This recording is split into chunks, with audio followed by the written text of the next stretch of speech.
ಯಾರೆಲ್ಲ ನನಗೆ ಇನ್ಸ್ಟಾಗ್ರಾಮಲ್ಲಿ DM ಮಾಡಿದ್ದೀರಾ, ಯಾರೆಲ್ಲ ನನಗೆ ಮೆಸೇಜಸ್ ಮಾಡಿದ್ದೀರಾ, ಯಾರೆಲ್ಲ ಕಾಲ್ ಮಾಡಿದ್ದೀರಾ, ನನಗೆ ಎಷ್ಟು ದಿನ ಬಿಗ್ ಬಾಸ್ನಲ್ಲಿ ಪ್ರೀತಿ ಕೊಟ್ಟಿದ್ದಕ್ಕೆ ಎಲ್ರಿಗೂ ಕೂಡ ತುಂಬ ಅಂದರೆ ತುಂಬಾ ಥ್ಯಾಂಕ್ಸನ್ನು ಹೇಳೋದಕ್ಕೆ ಇಷ್ಟಪಡ್ತೀನಿ. ಎಷ್ಟು ಬೇಗ ಫೇಮಸ್ ಆಗ್ತೀವಿ ಅಷ್ಟೇ ಅದರಿಂದ ಸಮಸ್ಯೆ ಕೂಡ ಇದೆ ಅನ್ನೋದು ನನಗೆ ಆವತ್ತು ಅರ್ಥ ಆಯಿತು.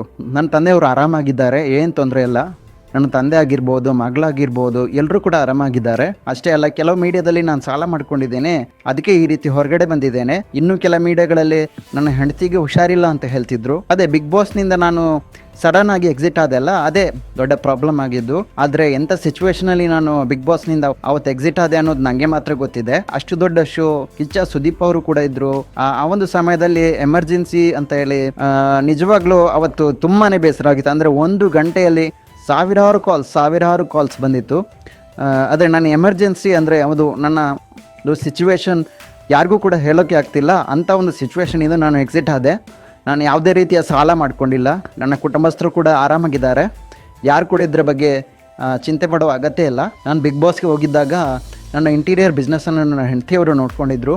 ನಾನಿಲ್ಲದೆ ಬಿಸ್ನೆಸ್ ಸ್ವಲ್ಪ ಲಾಸ್ ಆಗುವ ಸಿಚುವೇಶನ್ ಕೂಡ ಉಂಟಾಗಿತ್ತು. ಈ ಕಾರಣದಿಂದಲೇ ನಾನು ಬಿಗ್ ಬಾಸ್ನಿಂದ ಎಕ್ಸಿಟ್ ಆಗಿದ್ದೇನೆ.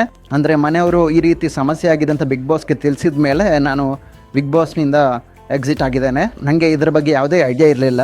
ಮನೆಯಿಂದ ಕಾಲ್ ಬಂತು ಅಷ್ಟೇ. ಆದಷ್ಟು ಬೇಗ ನಾನು ಲೈವ್ ಬಂದು ಎಲ್ಲ ನಿಮ್ಮ ಒಂದು ಪ್ರಶ್ನೆಗಳಿಗೆ ಉತ್ತರವನ್ನು ಕೊಡುವಂತಹ ಪ್ರಯತ್ನವನ್ನು ಮಾಡ್ತೀನಿ. ದಯವಿಟ್ಟು ಅಲ್ಲಿ ತನಕ ಯಾರು ಕೂಡ ಯಾವ ಒಂದು ಸುದ್ದಿಗಳನ್ನು ಕೂಡ ನಂಬೇಡಿ.